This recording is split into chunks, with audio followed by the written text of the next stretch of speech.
Dans Jérémie, au chapitre 29, le verset 11, il est écrit: car je connais les projets que j'ai formés sur vous. Sur qui? Sur qui? Amen. Car je connais les projets que j'ai formés sur vous, dit l'Éternel. Projets de paix et non de malheur, afin de vous donner un avenir et de l'espérance. Parole de l'Éternel. Alléluia. Dieu nous dit ici qu'il connaît les projets qu'il a formés sur nous. Dieu n'a formé aucun projet de malheur contre nous. Amen. Mais il a formé pour nous des projets de bonheur, pour nous accorder la paix et pour nous donner le bonheur, afin que nous ayons un avenir et que nous demeurions dans l'espérance. Dites Amen. Amen. Bien-aimés, on peut constater à la lecture de ce verset que Dieu a des projets sur nous. Si tu vivais et que tu n'avais pas conscience de cela, à compter de ce soir, sache-le. Dieu a des projets sur nous. Dieu a des projets sur toi comme il en a sur moi. Amen. Il a des projets, mais il a des projets qui sont censés nous procurer du bonheur. Ce sont les projets que Dieu a pour nous. Donc ne pense pas que Dieu se cache derrière quelques malheurs que tu expérimentes. Est-ce que je te parle?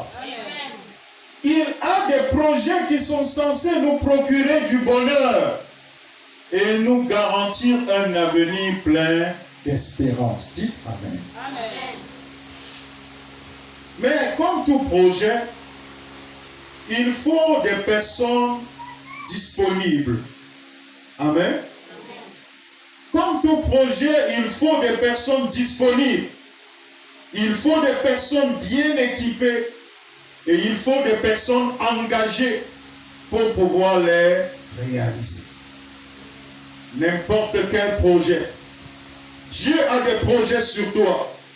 Mais bien aimé, il faut encore que tu sois une personne disponible pour réaliser les projets que Dieu a sur ta propre personne.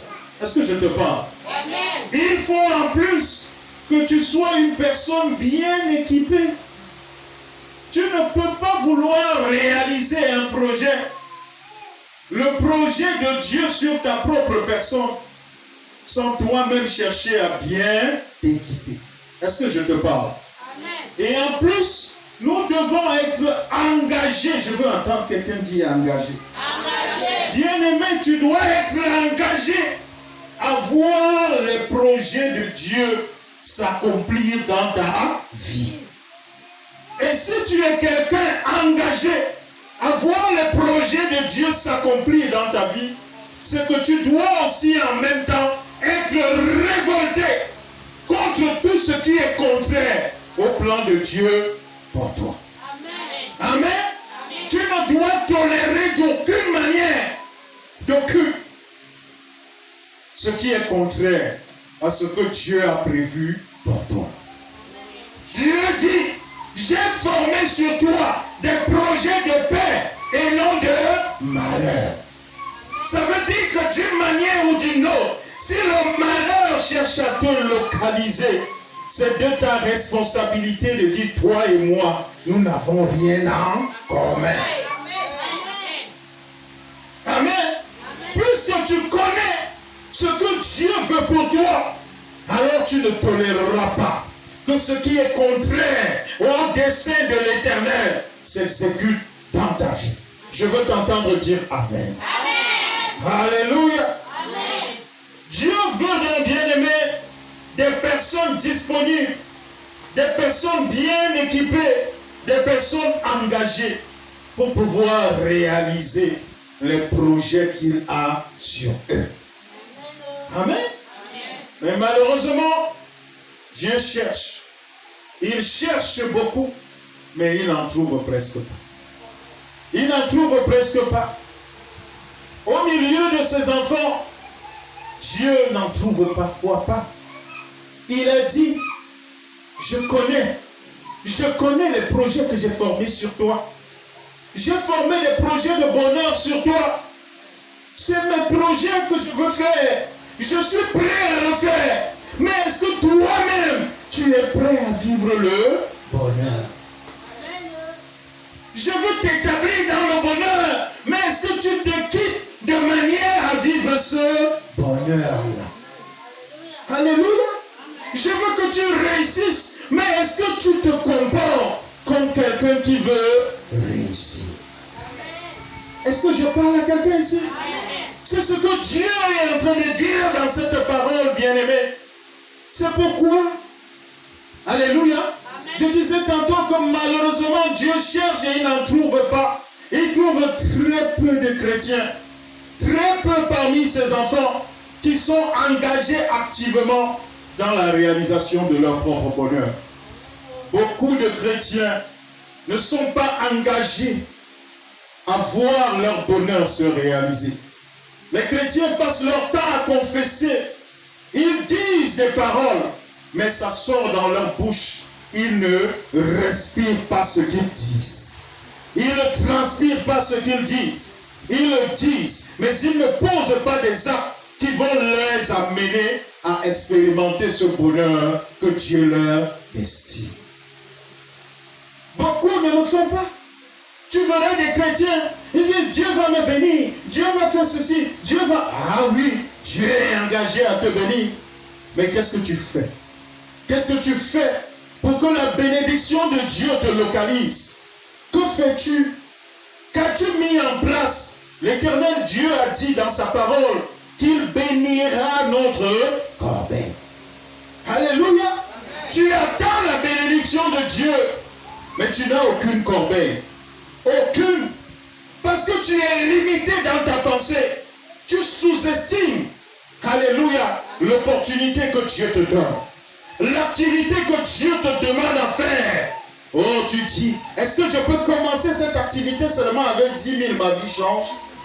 C'est parce que toi, tu vois que ces 10 000 sont incapables de faire changer ta vie. Mais si tu commences avec ces 10 000 et que tu t'assures de la main de Dieu dans cette affaire, bien-aimé, tu te rendras compte que tout ce dont tu avais besoin, c'était de cette semence pour commencer. Amen. Alléluia. Amen. Jésus, pour nourrir plus de 5 000 hommes, il n'a pas eu besoin de 5 000 pains. Il n'a pas eu besoin de 5 000 poissons. La Bible déclare que Jésus n'avait à sa disposition que 5 pains et 2 poissons.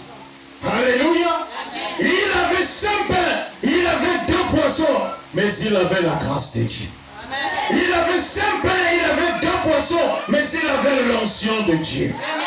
Je vois des gens ici qui ont l'onction de Dieu. Amen. Je vois des gens ici qui ont la grâce de Dieu. Amen. Mais que faites-vous de cette grâce? Que faites-vous de cette onction? Que faites-vous de ce pouvoir que Dieu a mis à votre disposition? Et à cause de cela, bien-aimés, parfois il m'arrive à penser que Dieu depuis les cieux est triste. Dieu depuis les cieux est triste. Il est triste à cause de nous. Il est triste à cause de nous. Parce qu'il nous a donné quelque chose que nous n'en faisons pas usage. Il nous a donné quelque chose dont nous ne connaissons même pas l'étendue. Alléluia. Du pouvoir. Dieu est triste à cause des chrétiens. Ah oui, il m'arrive souvent à penser cela. Il m'arrive de penser cela. Que Dieu est triste à cause des chrétiens. Il est triste à cause des chrétiens à qui il a tout donné. Dieu nous a tout donné. Je veux t'entendre dire Dieu m'a tout donné. Dieu m'a tout donné. Dieu nous a tout donné. Mais, alléluia, il est triste parce qu'après nous avoir tout donné, nous sommes là. Nous ne savons pas soit nous en servir ou alors nous refusons de nous en servir. On est là. Dieu nous a tout donné. Tout. Je dis bien tout. Mais soit nous refusons de nous en servir, soit on ne connaît pas s'en servir. Est-ce que je parle à quelqu'un ici?